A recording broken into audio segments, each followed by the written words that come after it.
नमस्कार, प्रमिला's रेसिपीमध्ये तुमचं खूप खूप खूप स्वागत। तर आज आपल्याला करायचे आहेत मूग डाळीच्या आंबट गोड तिखट अशा चटपटीत छान मसालेदार पुऱ्या। तर ह्या मूग डाळीमध्ये भरपूर प्रोटीन्स असतात। तर ही तुम्ही पुरी नाश्त्यासाठी पण खाऊ शकता, मुलांच्या डब्याला पण देऊ शकता किंवा प्रवासासाठी सुद्धा नेऊ शकता। ह्या पुऱ्या 2 ते 3 दिवस छान टिकतात। तर आता आपण काय काय साहित्य घेतलंय ही पुरी बनवण्यासाठी ते बघण्यासाठी लगेचच किचन मध्ये जाऊया। मूग डाळीच्या चटपटीत पुरीसाठी काय काय साहित्य घेतलंय ते बघूया। हे बघा, 1 वाटी अशी मी मूग डाळ घेतली। मी ती चांगली 2-3 पाण्याने धुतली आणि भरपूर पाणी घालून ही अशी 5 ते 6 तास चांगली भिजवून घेतली। जर तुम्हाला सकाळच्या नाश्त्यासाठी ह्या पुऱ्या करायच्या असतील तर तुम्ही रात्री मूग डाळ भिजवलीत तरी पण चालेल। गव्हाचं पीठ घेतलंय 2 वाट्या। 1 छोटी वाटी रवा बारीक रवा घेतलेला आहे। जर बारीक रवा तुमच्याकडे नसेल तर जाड रवा तुम्ही मिक्सरच्या भांड्यामध्ये छान असा बारीक वाटून घ्यायचा आणि तो वापरायचा। जिरं घेतलंय मी पाव चमचा। इथे 1 चमचा बडीशेप घेतले। 1 चमचा धणे घेतले। इथे मी 1 चमचा धने पावडर आणि जिरे पावडर घेतले। इथे आमचूर पावडर 1 चमचा आणि गरम मसाला 1 चमचा घेतला। चाट मसाला पाव चमचा आणि साखर घेतली दळलेली 1 चमचा। ह्या 5-6 तिखट मिरच्या घेतल्यात। ह्या 10-15 लसूण पाकळ्या आणि थोडंसं आलं घेतलंय। थोडीशी हळद घेतली। 1.5 चमचा लाल तिखट घेतलंय। थोडीशी कसुरी मेथी घेतली। इथे 2 चमचे तीळ घेतलेत, पांढरे तीळ। मीठ घेतलंय चवीनुसार आणि भरपूर अशी कोथिंबीर। पण पहिल्यांदा ह्या मुगाच्या डाळीतलं पाणी काढून घेऊया, चांगली निथळून घेऊया। सगळं पाणी हे बघा निथळून काढलंय डाळीतून। चांगली भिजली मुगाची डाळ, हे बघा चांगली तुटते ती। अशीच भिजायला पाहिजे व्यवस्थित। आता आपण आधी सुके मसाले वाटून घेऊ। हे बघा, हे जिरे घेऊया भांड्यामध्ये ह्या, त्याच्यातच बडीशेप घालूया आणि हे धणे पण घालूया। आता हे छान असं रवाळ वाटून घ्यायचंय आपल्याला आधी। हे बघा, धणे जिरे आणि बडीशेप अशी दरदरीत अशी मी वाटून घेतले। अशी रवाळच वाटायचे बघा। आणि ओवा राहिला होता तो पण मी घेतलाय इकडे 1 चमचा। आता आपण मिरच्या, आलं आणि लसूण वाटून घेऊया।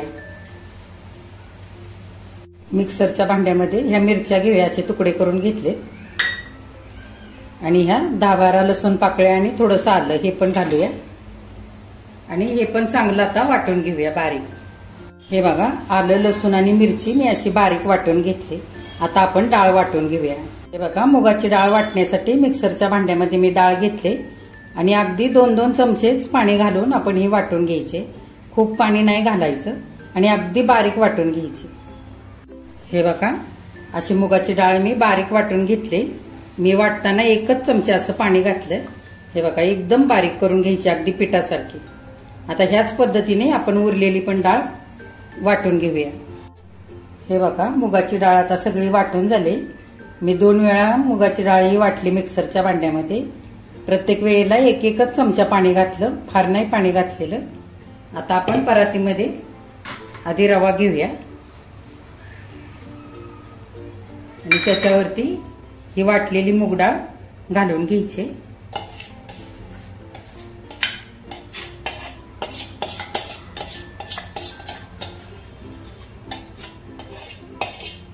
आणि रवा चांगला मिक्स करायचा।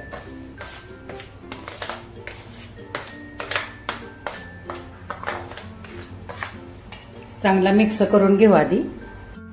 चांगला रवा डाळीमध्ये मिक्स करून घेतलाय। आता आपण हे गव्हाचं पीठ घालूया। आधी अर्ध घालूया आणि नंतर लागेल तसं घेऊया।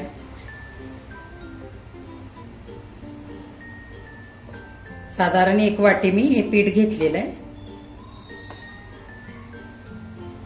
हे बिना चाळता पीठ घेतलंय गव्हाचं। आधी आपण बडीशेप, धणे आणि जिरे हे वाटून घेतलेलं हे घालून घेऊया। हे धने जिरे पावडर ही पण घालूया. लाल तिखट हे पण घालूया. तुम्हाला ज्या पद्धतीने लाल तिखट वापरायचंय, तिखट किती करायचंय त्या पद्धतीने तुम्ही तिखट वापरू शकता. इथे आमचूर पावडर आणि गरम मसाला ते पण टाकूया. आमचूर पावडरमुळे छान असं आंबटसर चव येते पुरीला. आणि चाट मसाला आणि साखर हे पण घालूया. चाट मसाला नाही वापरला तरी पण चालेल, असेल तर थोडासा वापरायचा, त्याने छान चटपटीत लागते पुरी. तीळ घालूया. हळद घालू.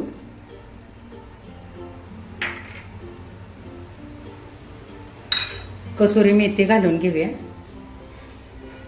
हातावरती चोळायची आणि घालायची. हे लसूण मिरची आणि आलं हे वाटलेलं घालूया. चमचाभर ओवा हातावरती असा चांगला क्रश करायचा आणि घालायचा तो पण.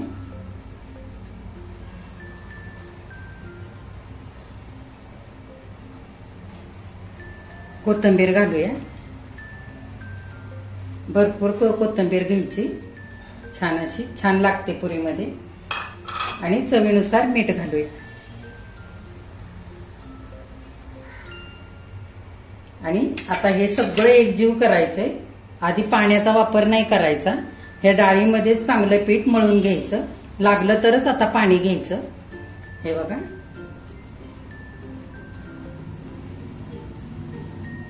पीठ जर सैल झालं तर थोडंसं पीठ आणखी घ्यायचं आणि चांगलं घट्टसर गोळा मळून घ्यायचा. हे बघा, असं सगळं एकत्र करत थोडंसं पाणी घेऊया. लागेल तसं घ्यायचं पाणी, खूप पण नाही घालायचं आधीच.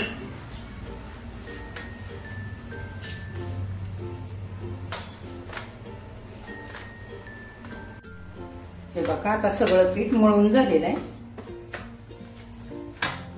खूप पण घट्ट नाही केलं आणि खूप पण सैल नाही. नेहमीच्या आपण पुऱ्या करतो ना त्याच पद्धतीने मळून घेतलेलं आहे.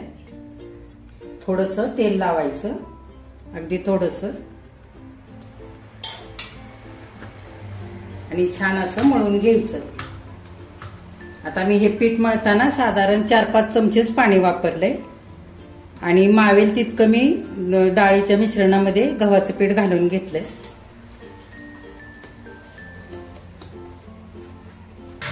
आता आपण हे वाटीमध्ये काढून घेऊया आणि झाकण घालून ठेवूया. आता छान आपल्याला हे 20 मिनिटांसाठी ठेवून द्यायचंय. आता 20 मिनिटं झालेले आहेत. आपण पुरीचं पीठ बघूया. हे बघा, छान फुलून आलेलं आहे. आता हे असं पोळपाटावरती घेऊन छान असं मळून घ्यायचं एकदा हाताने. हे बघा असं. आणि आता आपण ह्याचे छोट्या छोट्या गोळ्या करून घेऊया. थोडासा तेलाचा हात घ्यायचा, कसं पाहिजे तसं करून घ्यायचं. हे बघा, किती मोठ्या करायच्यात पुऱ्या, किती छोट्या, त्या पद्धतीने असे गोळे तयार करून घ्यायचे. हे बघा, हे बघा, बिडाच्या तव्यामध्ये मी पुरी तळण्यासाठी तेल ठेवलंय गरम करायला. आता चांगलं गरम करून घ्यायचंय तेल, चांगलं कडकडीत असं. आता एक गोळा घेऊन आपण थोडंसं त्याला तेल लावूया आणि लाटूया.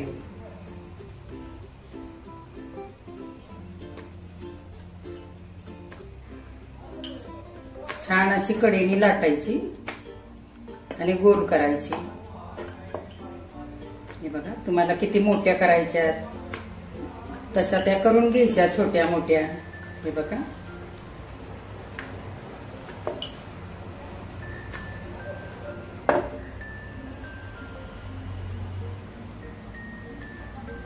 ह्याच पद्धतीने आणखी आपण 2-3 करून घेऊया आणि मग तळूया. बघा, अशा मी 4 पुऱ्या लाटून घेतल्यात.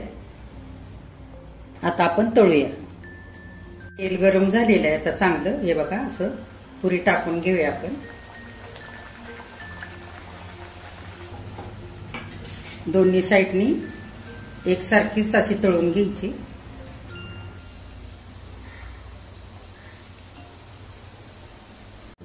आता दुसरी पण पुरी घालून घेऊया. हे बघा तेलामध्ये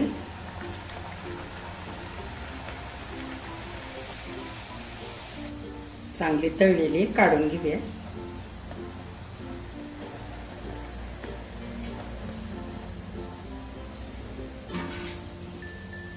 हे बघा आता बाकीच्या उरलेल्या सगळ्या पुऱ्या आपण अशाच तळून घेऊया. बघा आता मूग डाळीच्या पुऱ्या आपल्या करून तयार झालेल्या आहेत. किती छान झाल्यात. हे बघा मी तुम्हाला एक तोडून दाखवते. अगदी मऊ आणि खुसखुशीत झाल्यात. अगदी कमी वेळात होतात ह्या. हे बघा किती मस्त झाले. ह्या चांगल्या 1 ते 2 दिवस छान टिकतात. तर ह्याच पद्धतीने तुम्ही पण आता मूग डाळीच्या पुऱ्या करून बघा. माझ्या चॅनेलला लाईक, शेअर आणि सबस्क्राईब करा. जर तुम्ही माझ्या चॅनेलला सबस्क्राईब केलं तर येणारी पहिली रेसिपी तुम्हाला लगेचच बघता येईल.